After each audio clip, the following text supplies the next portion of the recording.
Welcome to the Spirit Rock Music YouTube channel. Today I want to talk about Bob Dylan's Changing of the Guards. Changing of the Guards is one of many Dylan songs that create a special atmosphere, even though, or maybe because, the lyrics are hard to grasp. The song was released in 1978 on the album Street Legal, and it was also published as a single with Senor Tales of Yankee Power on the B-side. Interestingly, the single was not very successful in a commercial sense. It failed to reach the Billboard Top 100, but still the song was included on the 1994 compilation Bob Dylan's Greatest Hits Volume 3, as well as the 2007 deluxe edition of Dylan. And apparently, as far as I know, Dylan has not performed Changing of the Guards after 1978. How the song captivates many fans is illustrated by some comments on YouTube, and I'll read out some of my favorites. Benny Malone commented, quote, "Seems like an eternal melody, and we just hear a section that fades in and fades out." This is actually similar to what Dylan himself said about Changing of the Guards. "It means something different every time I sing it. Changing of the Guards is 1,000 years old." Another comment by Dustin's Bedroom. "Something about the song makes me happy," and referring to the last two verses, "It makes me want to stand and speak, but I'm not sure what to speak of." And last comment by Stardust Lady. "I will never understand this song, but I absolutely love it." Now I suspect that when a song causes such reactions, it must touch something deep within, which extends far beyond the rational mind. A lot has been written and said about Changing of the Guards. In particular, David Weir of Bob Dylan's Song Analysis has done a great job shedding light on the lyrics and gathering an impressive amount of associations and references. He sees it as covering the life of Christ from before his birth to after resurrection. He describes a number of main topics, and you will find more details about this on his blog, Bob Dylan Song Analysis, and I'll just mention the main topics. Christ's institution of a new order, unity versus division. A whole section is dedicated to the inconsistent use of personal pronouns, I, you, her, she, he, his, and their differing references. The tension between various points in time on the one hand and eternity on the other hand. Various references regarding the captain and the maid. God and Christ, Jupiter and Apollo in the context of unity and division. A whole section is dedicated to war. David Weir also talks about aspects of Christ, the Good Shepherd, the Paschal Lamb, God. He talks about differing perspectives on resurrection, and finally about the game of tarot. Now, while there is such an abundance of imagery to relate to, we look at the lyrics from a more specific perspective, that of a fallen soul looking for a way out of misery, and higher forces lending a helping hand. Now let's see if that makes any sense in this context of the song. A key to many scriptures of wisdom is to see the actors and scenes as all happening within a seeker, as stations and aspects of an inner process. At the beginning of the song, the current state is characterized as disharmonic and unhappy, quote, "desperate men, desperate women divided." Before man chose to identify with the material world, there was no separation of sex or gender. Quote, "spreading their wings 'neath the falling leaves. This may hint at a higher potential that has become latent, and now only a hidden longing is left of it." So a spiritual path begins. "Fortune calls" sounds ambiguous. It could be a human hoping to get rich. There's a reference to merchants and thieves that are hungry for power.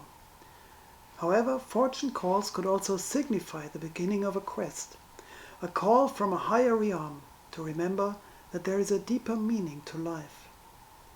The human is touched. Quote, "She's smelling sweet like the meadows where she was born on Midsummer's Eve near the tower." And the human is reminded of a purity she or he is currently missing in life. The captain might be a higher spiritual being. If you're open to Christian terminology, you might call it God. And this higher spiritual being is sending energy to the awakening soul that is referenced to as the beloved maid. While at the beginning of the quest, the human is highly unconscious of the task that she or he is facing and thus can't react directly, the helping forces are waiting patiently and positively for him to mature. Quote, "The captain is down" may signify that while a being from a higher realm is untouchable by the material sphere, the corresponding immortal aspect within the human is currently trapped and weakened and unable to express itself. We can also say that this reference to the maid, the soul aspect, beyond communication, indicates that it can't be described with words that refer to our material world. And now slowly the soul aspect is awakening. At the beginning it is severely limited. We can take this reference to a shaved head. But slowly, by constantly being nurtured by the captain, she is gaining strength. Her state, however, is still disharmonic. Forces are trying to pull her in different directions. Quote, "She was torn between Jupiter and Apollo." And now the soul receives a message from higher realms. This event is also nicely described in the Hymn of the Pearl, which we can find in the Acts of Thomas. Quote from the song, "A messenger arrived with a black nightingale." So now the maturing soul has reached a state where she is not only being nurtured, but now called upon more urgently. She is called to return home. And so she follows the nightingale, which connects her to the source of pure energy, the fountain, more directly than before. And now she realizes where she is being called from and where she is meant to go. But breaking free is not so easy. Before that can happen, the soul experiences the material world of illusions. Having tasted the purity of the fountain, the contrast between illusion on the one hand and true life on the other hand becomes more evident than ever. In her state of growing awareness, the soul perceives only splinters of higher glory in the world. Another Dylan song is called "Everything is Broken." So here, in Changing of the Guards, we hear talk of betrayal, of ruins, of tattoos instead of real love. And furthermore, the soul is also confronted with burdens from past incarnations which try to hold her back and discourage her from progressing towards freedom. So we hear about angels' voices whisper to the souls of previous times. At this point, the soul can only progress further if and when its quest is consciously supported by the human. The spiritual process of transformation is becoming more dynamic now. It is by no means an automatic process. The mortal aspect of human nature is required to help the soul break free, so she wakes him up. The time span of 48 hours may be a symbolic indication that the mortal human cannot react in the right way directly. It takes time to get accustomed to the voice of the soul, to understand her impulses, for it is but one soft voice among so many worldly distractions. The soul dearly hopes that the human will react in a positive way, and he does. They join forces to enter a very delicate state, an unnatural combination of mortal and immortal aspects, which is also described very inspiringly in Leonard Cohen's Ballad of the Absent Mare.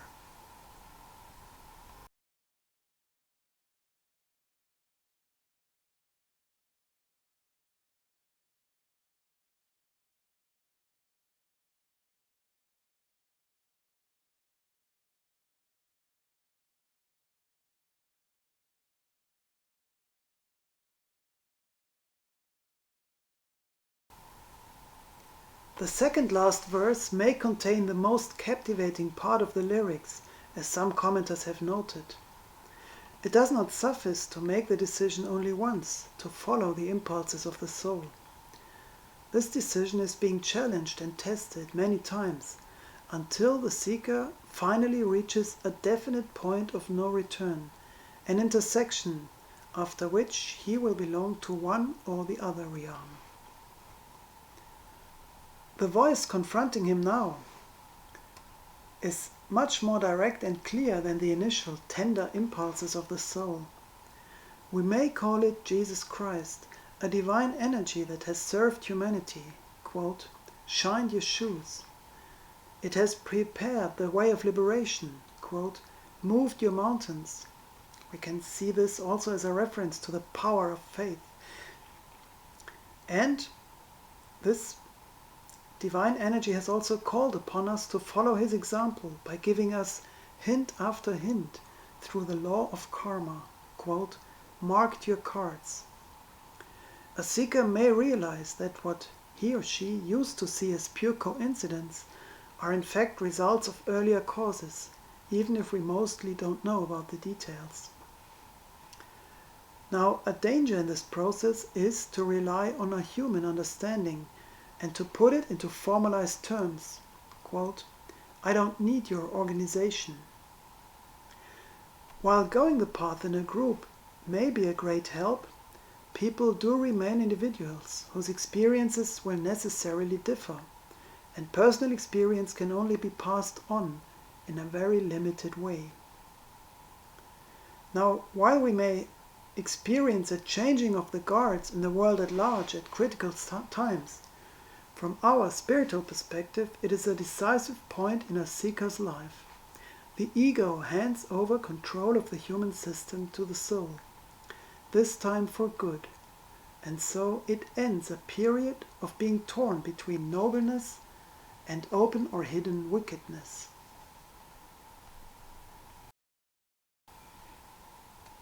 Finally, in the last verse, the soul is strong enough to gain independence of everything that ties her to our transitory world.